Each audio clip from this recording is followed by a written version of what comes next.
Hello everyone! We have come to the third part of our discussion about the conic sections. This is Miss Jen, your teacher in pre-calculus. I'm glad to be with you today as we discuss one of the conic sections, the ellipse.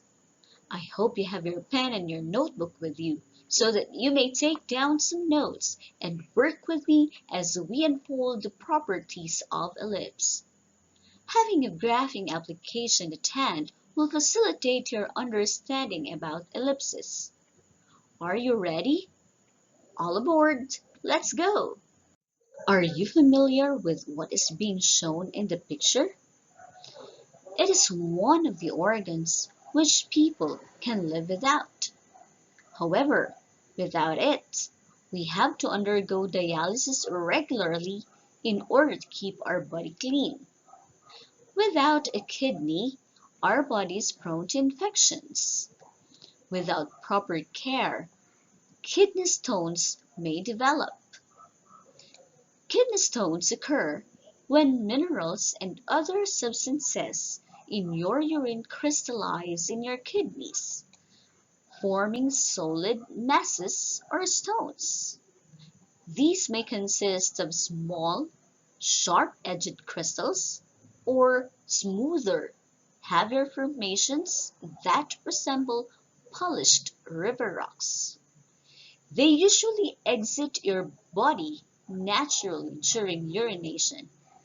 However, sometimes your body can't pass larger formations through urination. This can lead to kidney damage. People with kidney stones may experience bleeding, severe pain, or urinary tract infections. When stones begin to cause these types of problems, before your doctor may suggest that you have to undergo operation so that the stones may be removed from the kidney. But today, because of the advancement in science and technology, your doctor may suggest lithotripsy.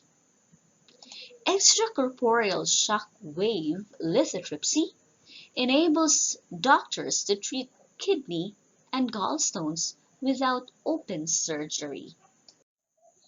Hmm, but how is lithotripsy related to ellipse? Let's find out as we discuss the properties of ellipse.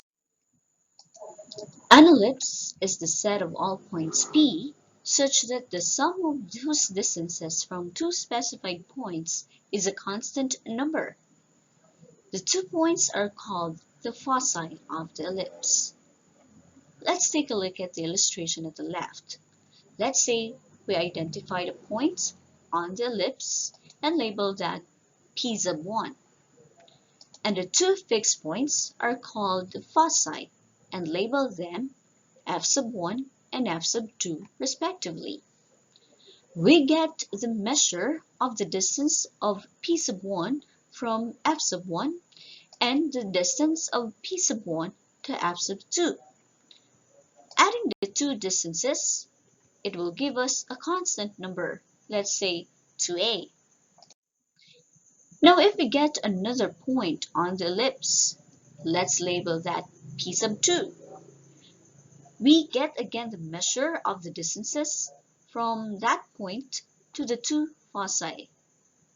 Adding the two distances, it will give us again 2a. Now let's say we have a third point, P sub 3. We get the distances of P sub 3 to F sub 1 and F sub 2 respectively. Adding them will give you 2a. Let's say we get another point on the ellipse and label that P sub 4. Doing the same as the other points, we get the distance of that point to the foci, and adding these distances, again we'll get 2a. So in other words, whichever point we get, we will have total distances of 2a. To illustrate an ellipse, we have to get acquainted with some points. First, we have to know the center of the ellipse. Second are the foci of the ellipse. The third, we have to determine also the vertices of the ellipse. And lastly, we have to know the covertices of the ellipse. We use also variables to represent the distance of these points from the center. We use A for the distance of the vertex from the center. We use B for the distance of the covertex from the center. And we use C for the distance of the focus from the center.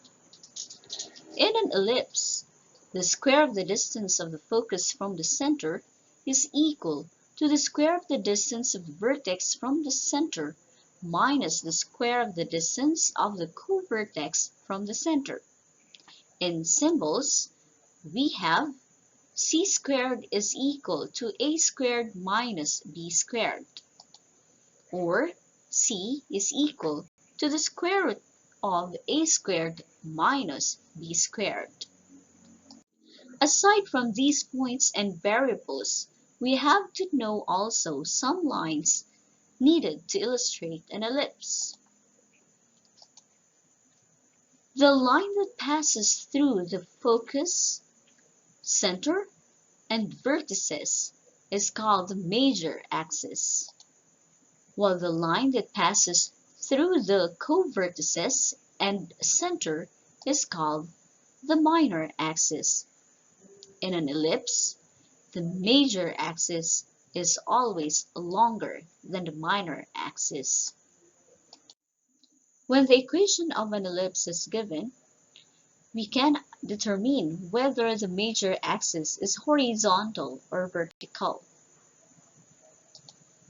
For an ellipse having a horizontal major axis, the equation is given by the square of x minus h all over a squared plus the square of y minus k all over b squared is equal to 1, where a is always greater than b. For an ellipse having a vertical major axis, the equation is the square of x minus h all over b squared plus the square of y minus k all over a squared is equal to 1. Take note that a is always greater than b. Here is a table summarizing all the properties of the ellipse, where we have a is greater than b greater than 0, and c is equal to the square root of a squared minus b squared, so that c squared is equal to a squared minus b squared. We may have two types of ellipse: an ellipse having a vertical major axis or a horizontal major axis.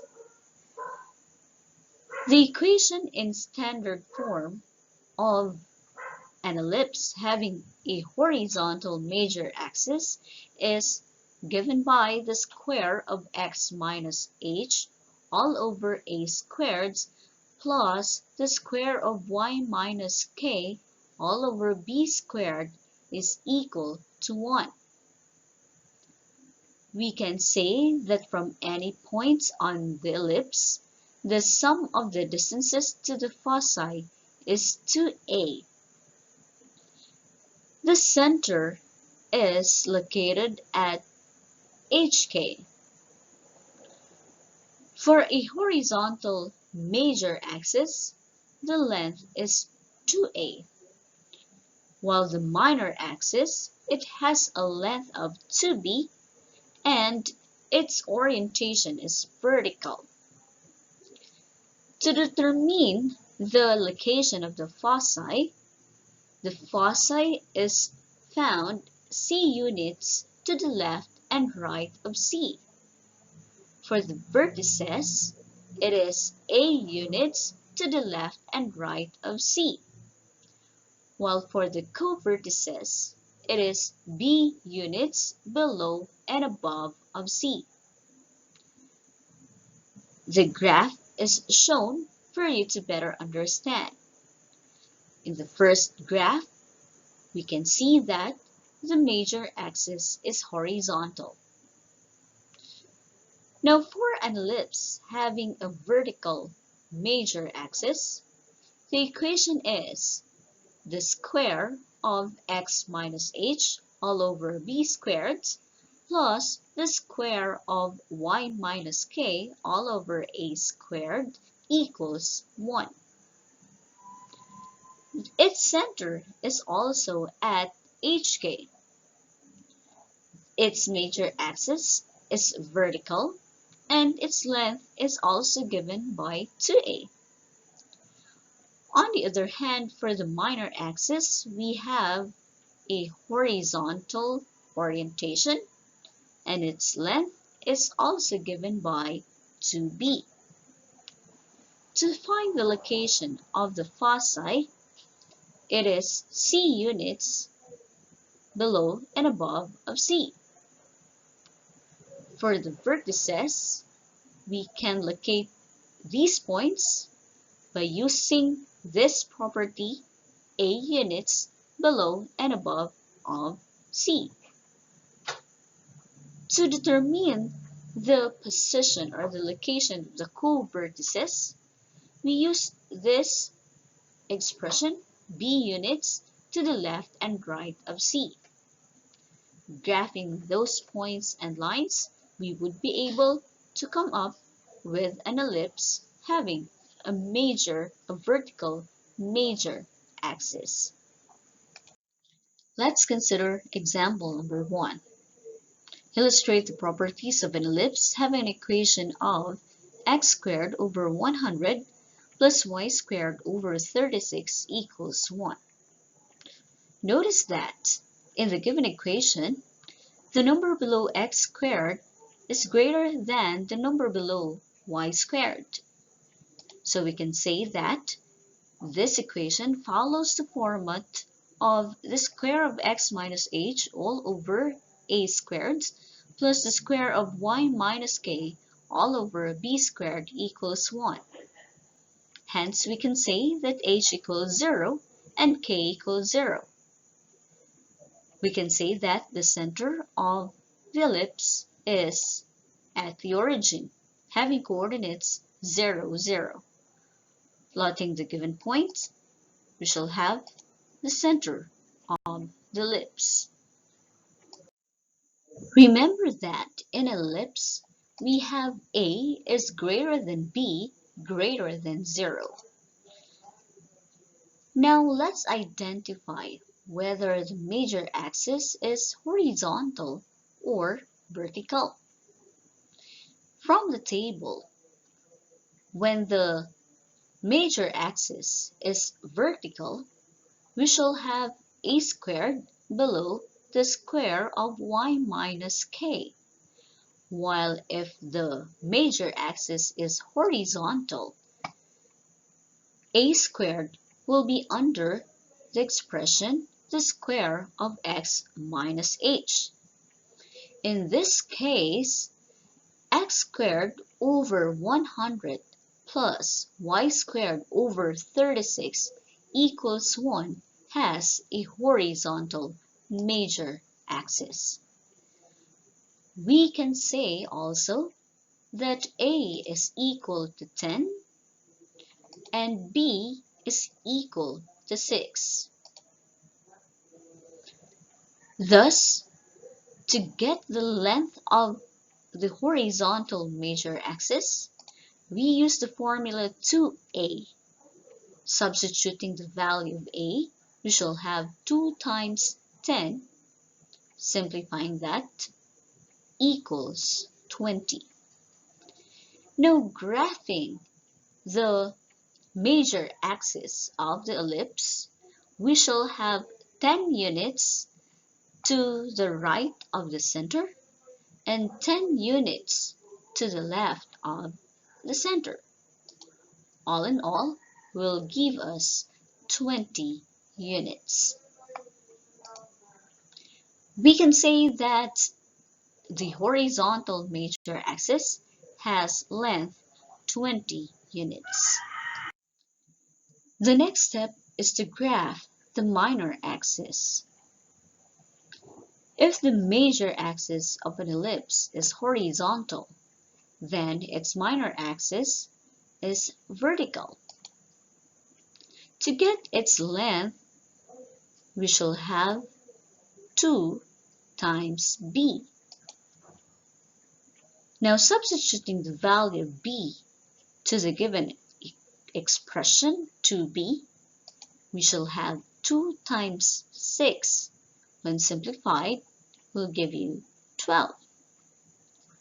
Graphing the minor axis on the Cartesian coordinate plane, we shall have 6 units going up from the center and 6 units going down from the center. Hence, we can say that the minor axis is 12 units. Now we're done graphing the minor and the major axis of the given ellipse. We are now ready to determine the coordinates of the focus. Remember that we use c for the distance of the focus to the center. Hence, we have the formula c is equal to the square root of a squared minus b squared. Substituting the given values for a and b in the formula, we would be able to get c equals 8. Hence, we say that a equals 10, b equals 6, and c equals 8. Can you guess now the coordinates of the foci? From the value of c, we can say that one of the foci is located at 8 units to the left of the center, and the other focus is 8 units to the right of the center. Hence, we have the following coordinates of the foci, -8, 0, and 8, 0.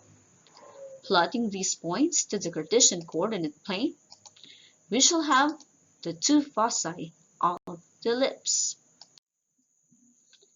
After determining the foci, we are now going to determine the vertices. Remember that in determining the coordinates of the vertices, we use the value of a, since we have represented the distance of the vertex from the center as a. Now, since a is equal to 10, can you guess the coordinates of the vertices? Yes, you're right.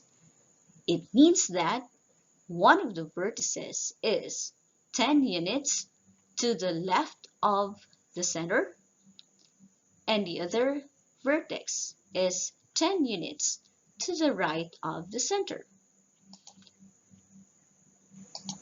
Hence, we have -10, 0 and 10, 0. Plotting the 2 points on the coordinate plane, we have now the violet points. We can have the 2 vertices of the given ellipse. After plotting the 2 vertices of the ellipse, we need to find also the coordinates of the covertices. If we use a for the coordinates of the vertices, if we used the variable a for determining the coordinates of the vertices, this time we shall use the variable b. We say that b is equal to 6. So we can say that one of the covertices will be 6 units down below the center, while the other covertex is 6 units above the center. Hence, the coordinates are 0, 6, and the other covertex is 0, -6. Plotting them on the coordinate plane, we shall have the two co-vertices of the ellipse. Now we're done with plotting all the points and graphing the major and minor axis of the ellipse. We're ready to graph the ellipse. Connecting the vertices and the co-vertices of the ellipse, we can have the graph of the ellipse having an equation of x squared over 100 plus y squared over 36 equals 1. We can also use Desmos in order to graph accurately the given ellipse. Have you tried using Desmos? Is your graph the same as mine? Yes? Then that's it. We're done with example number 1. We're ready for example number 2. Let's say we have an equation x squared over 36 plus y squared over 100 equals 1. Remember that we started with comparing the numbers below the expressions x squared and y squared. In this case, we can say that the number below y squared is greater than the number below x squared. So in other words, this equation follows the format: the square of x minus h over b squared plus the square of y minus k equals a squared equals 1, meaning our major axis is vertical. From this format, we can also rewrite the equation in standard form into x minus 0 raised to the second power over 6 squared plus the square of y minus 0 raised to the second power over 10 squared equals 1. Hence, we can say that h is equal to 0 and k equal to 0. Therefore, the center is again at the origin. Plotting the points, we can determine the center of the ellipse. After determining the coordinates of the center, we are ready to determine the orientation of the major axis. Always remember that in an ellipse, we have A greater than B greater than 0, meaning the major axis is always greater than the minor axis in terms of length. In the given equation, it also follows that a squared is under the square of y minus k. In that case, we can say that the orientation of the major axis is vertical. To get the length of the major axis, we have to determine the values of a and b. Rewriting the given equation into standard form, we shall have the square of x minus 0 all over 6 squared plus the square of y minus 0 all over 10 squared equals 1. Hence, we can say that a equals 10 and b equals 6.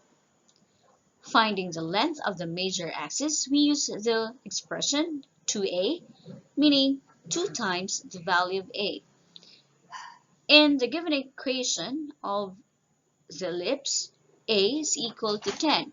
So substituting the value of a to the given expression, we shall have 2 times 10 when simplified is 20.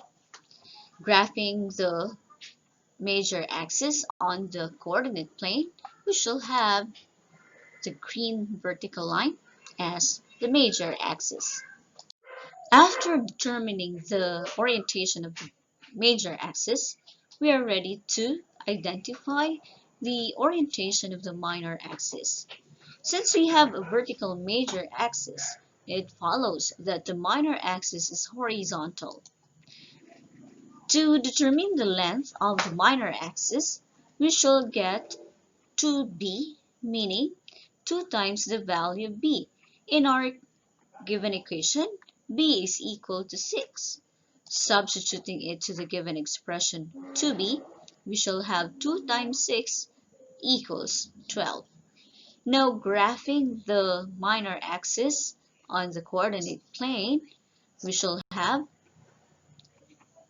6 units to the right of the center and 6 units to the left of the center, giving us a total length of 12 units. We're done with the major and the minor axis. This time, we shall determine the coordinates of the foci. In order to do that, we have to get the value of c, which is the distance of a focus from the center of the ellipse. Remember that in an ellipse, we have c is equal to the square root of a squared minus b squared. Substituting the values of a and b, which are 10 and 6 respectively, we would be able to get the value of c, which is 8. Hence, we have a equals 10, b equals 6, and c equals 8. Whenever we have c equals 8 and the major axis is vertical, it means that the focus is 8 units above the center and the other focus is 8 units below the center. In that case, we shall have the coordinates 0, 8 and 0, negative 8 for the coordinates of the foci. Plotting it on the Cartesian coordinate plane, we shall get f sub 1 and f sub 2. This time, we determine the coordinates of the vertices. To do that, we have to determine the value of a. In the given equation, we know that a is equal to 10. That means that the vertices is 10 units above the center and the other vertex is 10 units below the center. In this case, we shall have 0, 10 and 0, negative 10 for the vertices of the ellipse. Plotting the 2 points on the graph, we shall have the orange points. In the upper, we have v sub 1.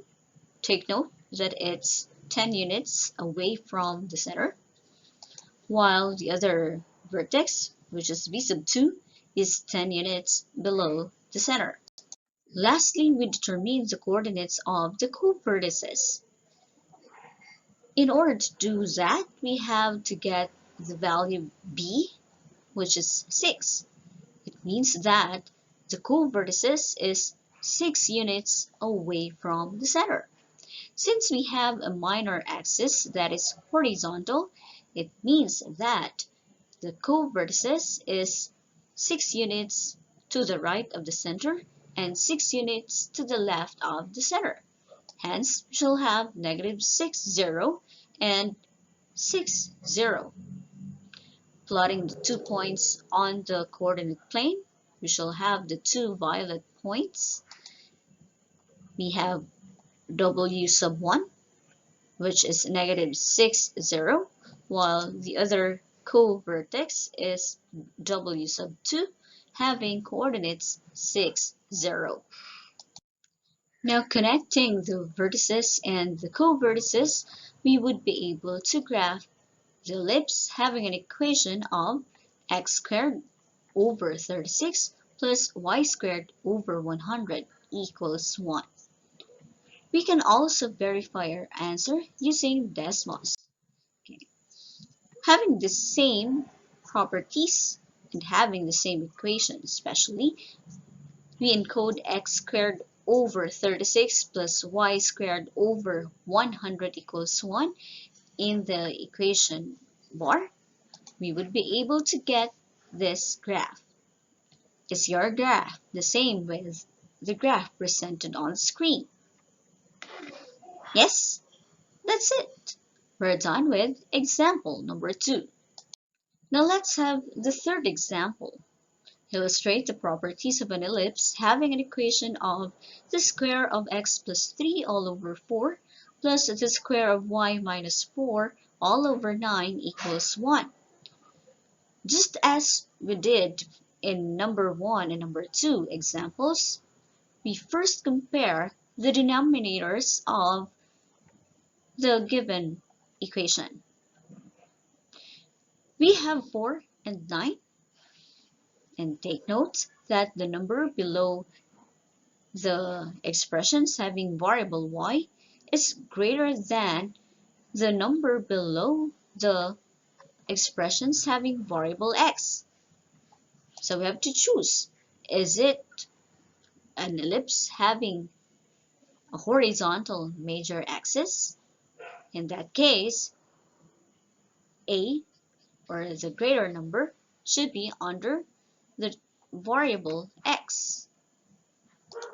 But when the major axis is vertical, take note that the bigger number is under the variable y. Now let's decide. What do you think is the orientation of the major axis of the given ellipse? I agree that we have a vertical major axis. So it means that this equation follows the format the square of x minus h all over b squared plus the square of y minus k all over a squared equals 1. Now we're ready to work on example number 3.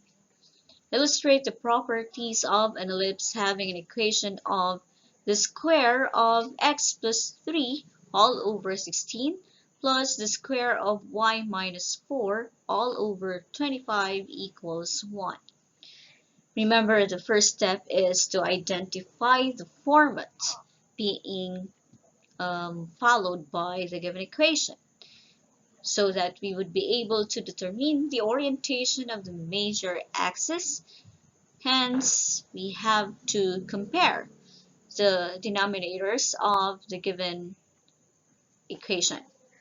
So take note that we have 16 under the square of x plus 3, while we have 25 as the denominator of the square of y minus 4. So in this case, we have a bigger number under the square of y minus 4, or the expression having the variable y.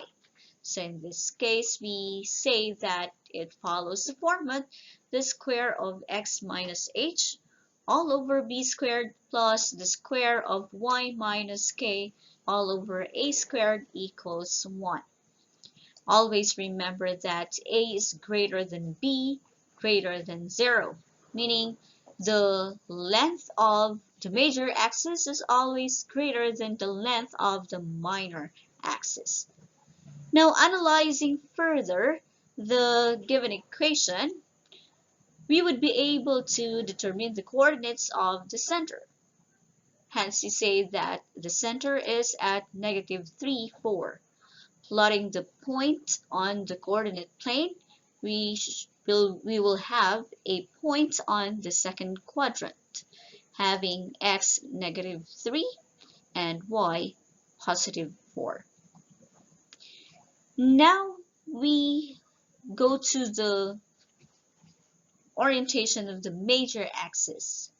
Now, since we have 25 greater than 16, and 25 is the denominator of the expression having variable y, we can say that the major axis is vertical. Now, in order to determine the length of the major axis, we have to find the value of a. So we have 25 under the square of y minus 4. Expressing that in exponential form, we shall have a is equal to 5. So in this case, the length of the major axis is 2 times 5, simplified will be 10. Graphing that on the coordinate plane, it means that we have 5 units above the center and 5 units going down the center. All in all, you will have 10 units.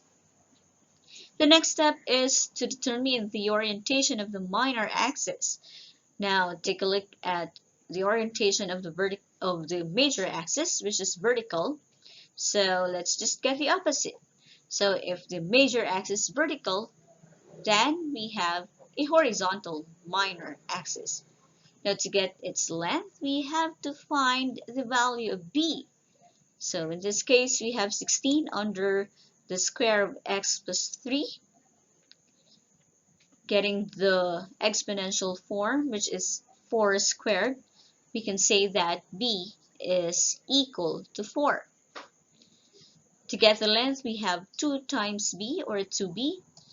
Substituting the value of b, which is 4, we shall have 2 times 4, when simplified, will give you 8. Graphing the minor axis on the coordinate plane, we have 4 units to the right of the center and 4 units to the left of the center, giving us a total length of 8 units. Now we move on to finding the coordinates of the foci.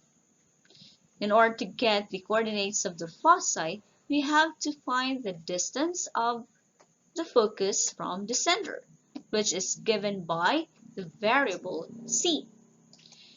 Remember that the formula that we use in finding the value of c is equal to the square root of a squared minus b squared.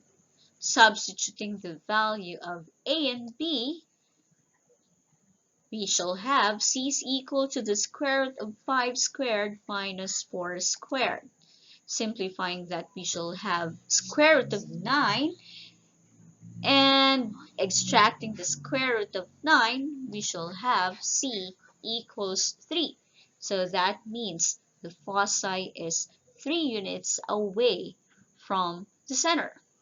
Okay.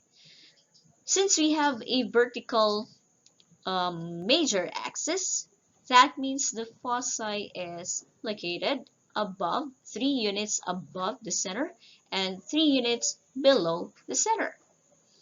So getting the coordinates of these points, we shall have -3, 7 and -3, 1. Plotting those points on the coordinate plane, we can clearly see that the distance of the focus from the center is 3 units. Both foci have 3 units distance from the center. Next is to get the coordinates of the vertices. Now take note that the vertices are the endpoints of the major axis. So getting the endpoints of the major axis, we can get -3, -1, and -3, 9. Just take note that we can also get the coordinates of the vertices using the value of a. We have a equals 5. That means that the vertices is 5 units above the center, and the other vertex is 5 units below the center. Plotting these points, we have the endpoints of the major axis. Now for the covertices, take note that the covertices are the endpoints of the minor axis.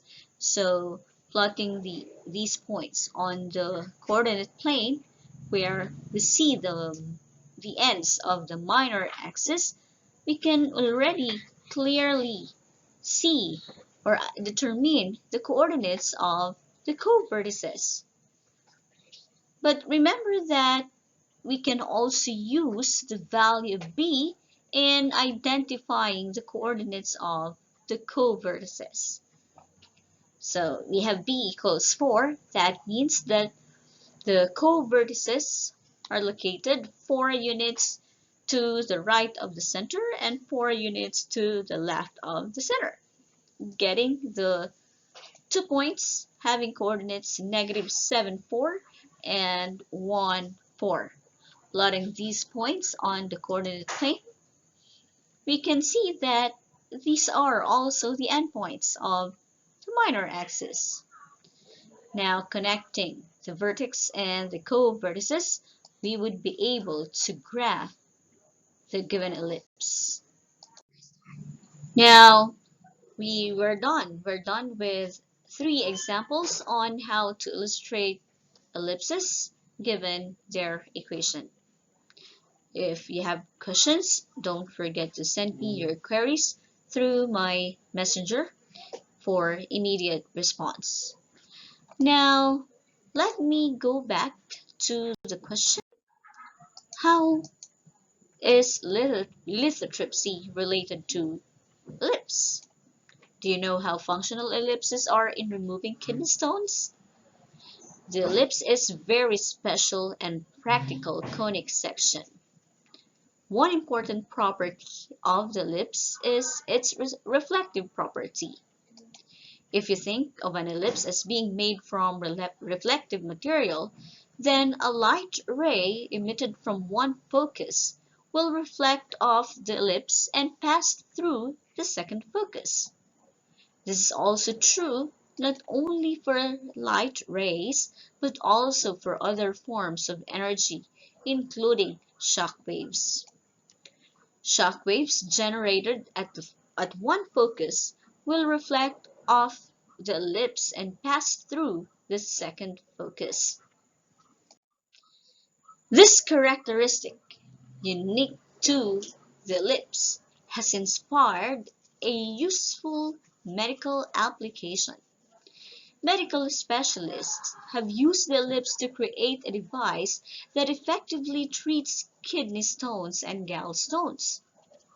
A lithotripter uses shock waves to successfully shatter a painful kidney stone or gallstone into tiny pieces that can be easily passed by the body. Lithotripsy uses sound waves to break up large kidney stones into smaller pieces. These sound waves are also called high-energy shock waves.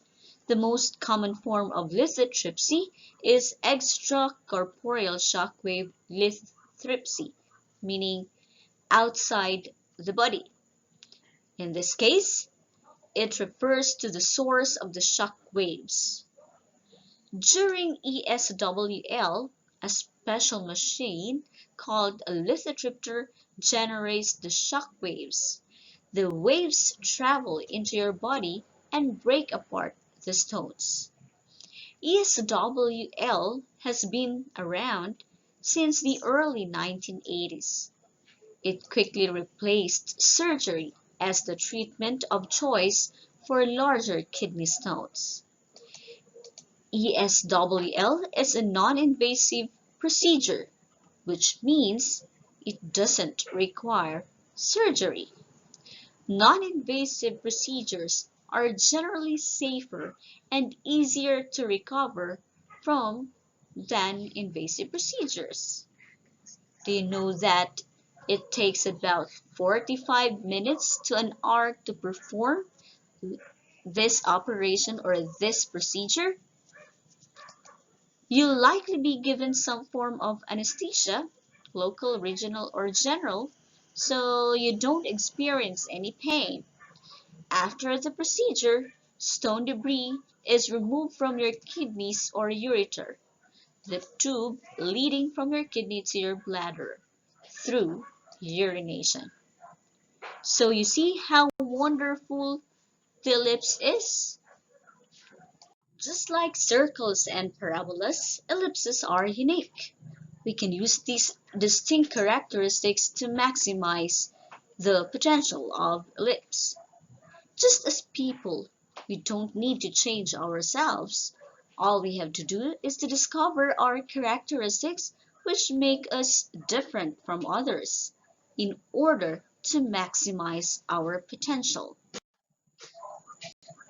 I would like to acknowledge the references that I have used in this presentation. Thank you for being with me today. See you in the next episode of Conic Sections. This is Miss Jen saying bye.